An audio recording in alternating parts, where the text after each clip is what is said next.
Hello everyone, আসসালামু আলাইকুম। তো আজকের এই ভিডিওতে আমি আলোচনা করব হচ্ছে কন্ডিশনাল নিয়ে। দেখেন, কন্ডিশনাল মানে হচ্ছে শর্ত বোঝায়। হ্যাঁ, তো শর্ত বোঝাবে।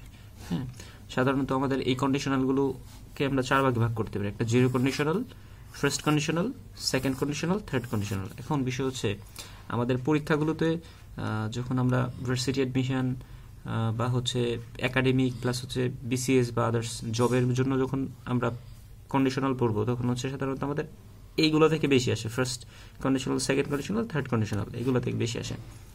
আর জিরো কন্ডিশনালটা আমাদের মাথায় রাখতে হবে। দেখেন, আমরা হচ্ছে কন্ডিশনাল শেখার পাশাপাশি আমরা হচ্ছে এগুলো প্র্যাকটিসগুলো করে নেব। ঠিক আছে, আমি এই যে বিশেষ করে মাস্টার বই থেকে আপনাদেরকে প্র্যাকটিস দেখিয়ে দিব প্রত্যেকটা ধাপে ধাপে। দেখেন, ফার্স্ট কন্ডিশনাল আমরা জিরো কন্ডিশনাল নিয়ে আলোচনা করি। জিরো কন্ডিশনাল মানে হচ্ছে দেখেন, কন্ডিশন মানে শর্ত। তো সেক্ষেত্রে শর্তর ক্ষেত্রে হচ্ছে আমাদের সাধারণত ইফ দিয়ে শুরু হবে। শর্তটা কি দিয়ে শুরু হবে? ইফ দিয়ে শুরু হবে। দেখেন, ইফ দিয়ে যখন শুরু হবে তখন ইফ প্লাস একটা বাক্য থাকবে। হ্যাঁ, আচ্ছা, যখন একটা বাক্য থাকবে মানে কি? মানে হচ্ছে সাবজেক্ট থাকবে প্লাস ভার্ব থাকবে। ঠিক আছে, ভার্ব থাকবে প্লাস বাকি অংশ থাকবে, তাই না? আচ্ছা, তো বুঝেন, ইফ যুক্ত ইফ প্লাস সাবজেক্ট প্লাস বাকি অংশ। দেখেন, এখানে আমাদের ইফ হচ্ছে লেজ, ঠিক আছে, সাবজেক্ট ভার্ব বাকি অংশটা হচ্ছে একটা অংশ, ইফের একটা অংশ। তার মানে তখন মিডলে একটা কি থাকবে? কমা থাকবে। এটা সাধারণত সাবঅর্ডিনেট ক্লোজ। আমরা যারা ক্লোজ চিনি না তারা যদি ক্লোজ সম্পর্কে একটু আমাদের পূর্বের ক্লাসটা দেখি তাহলে বুঝতে পারবো যে ক্লোজ এটা কেন লেজ বলতেছি আমরা। ঠিক আছে, ইজিলি মনে রাখার জন্য লেজ বলতেছি। তো এখানে আমরা পাচ্ছি ইফ প্লাস সাবজেক্ট ভার্ব বাকি অংশ প্লাস এখানে হবে প্রেজেন্ট টেন্স। ঠিক আছে, আচ্ছা, প্রেজেন্ট টেন্স। তো আমরা এখানে কি পেলাম? ফার্স্ট এটা হচ্ছে জিরো কন্ডিশনাল। আচ্ছা, এখানে লিখলাম হচ্ছে জিরো কন্ডিশনাল। তো জিরো কন্ডিশনালের আমাদের শর্ত হচ্ছে ইফ থাকবে, ইফ দিয়ে একটা শর্ত দিয়ে থাকবে। এখন সাধারণত আমরা বুঝবো কিভাবে যে এটা জিরো কন্ডিশনাল। জিরো কন্ডিশনাল সাধারণত হচ্ছে আমাদের চিরন্তন সত্য কোনো কাহিনী দেয়া থাকবে। ঠিক আছে, দেখেন এখানে সাধারণত আমাদের দুই পাশেই এটাও প্রেজেন্ট টেন্স হবে, এটাও প্রেজেন্ট টেন্স হবে। ঠিক আছে, কন্ডিশনাল কি হবে? এটাও প্রেজেন্ট মানে প্রেজেন্ট ইনডিফিনিট হবে, এটাও প্রেজেন্ট ইনডিফিনিট হবে, অথবা এটাও পাস্ট ইনডিফিনিট, এটা পাস্ট ইনডিফিনিট হবে, এটাও পাস্ট ইনডিফিনিট হবে। ঠিক আছে, আচ্ছা, তো দেখেন আমরা হচ্ছে জিরো কন্ডিশনালের দু একটা ইম্পর্টেন্ট প্র্যাকটিস দেখি। দেখেন কি বলতেছে যে ইফ যুক্ত কমপ্লেক্স সেন্টেন্স এর সাথে। ঠিক আছে, এখন সাধারণত ইফ হচ্ছে আমাদের জানি লেজ। হ্যাঁ, লেস থেকে লেস প্লাস একটা সেন্টেন্স থাকবে, লেস প্লাস একটা সেন্টেন্স, এটাকে মূলত সাবঅর্ডিনেট ক্লোজ বলা হয়।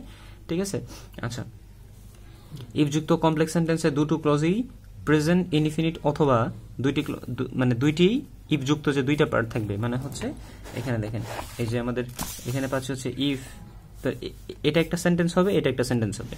ঠিক আছে, এটা একটা সেন্টেন্স, এটা একটা সেন্টেন্স, দুইটাই হচ্ছে হয় প্রেজেন্ট ইনডিফিনিট হবে আর না হলে দুইটাই পাস্ট ইনডিফিনিট হবে। এটাই বলতে চাই কি, দুইটি পাস্ট ইনডিফিনিট হলে তাকে জিরো কন্ডিশনাল বলে। এক্ষেত্রে দুটো ক্লোজের বিষয়ই সত্য হয়ে থাকে। তার মানে দুইটাই চিরন্তন সত্য বা সত্য হয়ে থাকে। দেখেন, এখানে আমরা পাচ্ছি ওয়াটার বয়েলস। দেখেন, বৈজ্ঞানিক সত্য হতে পারে ওয়াটার বয়েলস। ঠিক আছে, ইফ দেখেন ইউ হিট ইট টু এত ডিগ্রিস, এত সেন্টিগ্রেডস। আচ্ছা, তো দেখেন আপনি বলতে পারেন এখানে যখন আমরা মনে রাখবো যে যখন আমাদের এই যে লেজের পার্টটা যখন প্রথমে এসে যাবে, ঠিক আছে, এই পার্টটা যখন প্রথমে এসে যাবে তখন হচ্ছে আমাদের মিডিলে একটা কমা হবে। ঠিক আছে, মানে মোট কথা হচ্ছে কমপ্লেক্স সেন্টেন্সের যে সাবঅর্ডিনেট ক্লোজটা, হ্যাঁ, মানে লেজ যুক্ত যে পার্টটা, সেটা যদি প্রথমে আসে তাহলে মিডিলে একটা কমা হয়। কিন্তু এই যে লেজটা যদি মিডিলে বসে, হ্যাঁ, এই যে একটা সেন্টেন্স বসছে, এই যে লেজ দিয়ে আমি এটার সাথে বেঁধে দিলাম, তারপর একটা সেন্টেন্স লিখলাম, কারণ লেজের পরে তো একটা সেন্টেন্স আছে, তো সেই ক্ষেত্রে এখানে তো বেঁধে দিয়েছেন, তো এখানে কমা হবে না। ঠিক আছে, আর না হলে একটা কমা হবে সবসময়। তো আমরা এখানে প্র্যাকটিসগুলো দেখি। দেখেন, তার মানে ওয়াটার বয়েলস, এই যে দেখেন ওয়াটার হচ্ছে ভার্ব, মানে ওয়াটার আমাদের সাবজেক্ট আর বয়েলস হচ্ছে ভার্ব। ঠিক আছে, তো বয়েলস যদি ভার্ব হয় তাহলে আমরা এখানে কি পাচ্ছি? দেখেন, এটা হচ্ছে মেইন ক্লোজ। এটা কি ক্লোজ? Main clause. আর এই দেখেন লেস যুক্ত যে পার্টটা, এটা সাবঅর্ডিনেট ক্লোজ হয়। লেস যুক্ত যে পার্টটা থাকে এটা প্রথমে থাকলে মিডিল একটা কমা হইতো।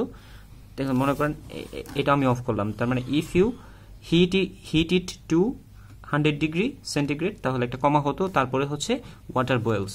ঠিক আছে, প্রেজেন্ট ইনডিফিনিট হতো। এখানে প্রেজেন্ট ইনডিফিনিট, দেখেন ইউ হিট, এটা প্রেজেন্ট ফর্ম, এটাও প্রেজেন্ট ইনডিফিনিট। আচ্ছা, তো আমরা এখানে আর একটা পাচ্ছি হচ্ছে ইফ ইট ইজ উইন্টার, দেখেন ইফ ইট ইজ উইন্টার, এখানে আমরা প্রেজেন্ট ইনডিফিনিট পাচ্ছি, এতে চিরন্তন সত্য, ঠিক আছে। ইট ফিলস কুল, ঠিক আছে। দেখেন if it is summer it feels hot, ঠিক আছে। ফিলস, দেখেন এখানে আমাদের কি পাচ্ছি, ইট আছে। উইন্টারের সময় কি হয় বলেন তো, এটা চিরন্তন সত্য না? আপনার উইন্টারের সময় বা গরমকালে তো কি হয়, গরমকালে তো গরম লাগে, গরম ফিল হয়। তার মানে দেখেন সাবজেক্ট হচ্ছে আমাদের ইট, ইটের ক্ষেত্রে ফেল তো V2, ঠিক আছে, ফেল্ট হবে না। তারপর উড ফিল এটাও তো হবে না, ঠিক আছে, কারণ উড তো পাস্ট টেন্সের ক্ষেত্রে ব্যবহার করা হয়। তারপর ফিল, এটা ফিলস, আমরা জানি সাবজেক্ট যদি থার্ড পারসন সিঙ্গুলার নাম্বার হয় তারপর বারবার সাথে এস বাই এস যোগ হবে, যে ফিলস হইল। এখন subject third person singular number কিভাবে, মানে হচ্ছে আমি, আমরা, তুমি, তোমরা ছাড়া দুনিয়া যা আছে সব থার্ড পারসন। তো থার্ড পারসনের ক্ষেত্রে আমরা এখানে যেহেতু ইট আছে, ইট তো থার্ড পারসনের মধ্যে পড়ে, ইট তো সিঙ্গুলার, তো সেই ক্ষেত্রে আমাদের বারবার সাথে এস বাই এস হবে, ইট ফিলস। আর উইল ফিল এটাও হবে না, তার মানে এটা অ্যান্সার, ঠিক আছে। আচ্ছা, আমরা এখন হচ্ছে first conditional, second conditional, third conditional একদম সিম্পলি শিখবো। দেখেন, তার মানে কন্ডিশনাল যেহেতু শর্ত বোঝাবে, তার মানে ইফ যুক্ত শর্ত যদি হয়, ইফ যুক্ত যদি হচ্ছে প্রেজেন্ট টেন্সের হয়, আর এখানে দেখেন এখানেও কিন্তু প্রেজেন্ট টেন্স, বাট ডিফারেন্সটা কি, একটা সাটল একটা ডিফারেন্স আছে। এই ডিফারেন্সটাই হচ্ছে এরকম যে এখানে চিরন্তন সত্য কোনো কিছু বোঝাবে, ঠিক আছে, চিরন্তন সত্য কোনো কিছু বোঝাবে, আর এটার ফলে কোনো কিছু ঘটবে, এটা একটা এই শর্ত দিয়ে দিবে, এই শর্তের ফলে কোনো কিছু একটা ঘটবে, তখন হচ্ছে সাধারণত আমাদের এটা প্রেজেন্ট ইনডিফিনিট টেন্স, এটা প্রেজেন্ট ইনডিফিনিট টেন্স হয়। আর এখানে যেহেতু বইয়ে পাস্ট ইনডিফিনিট দেয়া আছে, বাট আমাদের পরীক্ষাগুলোতে পাস্ট ইনডিফিনিট আসে না। আর এই যে জিরো কন্ডিশনাল, এটা সাধারণত হচ্ছে চাকরি পরীক্ষাতে আসে, আপনার একাডেমিক প্লাস হচ্ছে ভার্সিটি পরীক্ষা এগুলোতে সাধারণত আসে না। সো একটা বিসিএস বা হচ্ছে আদার্স যে জবগুলো আছে সেটার মধ্যে আসতে পারে বা মাঝে মধ্যে আসে। তো আপনি হচ্ছে বিশেষ করে হচ্ছে first conditional, second conditional, third conditional, এটা একটু ভালো করে আয়ত্ত আনবেন, তাহলেই হয়ে যাবে।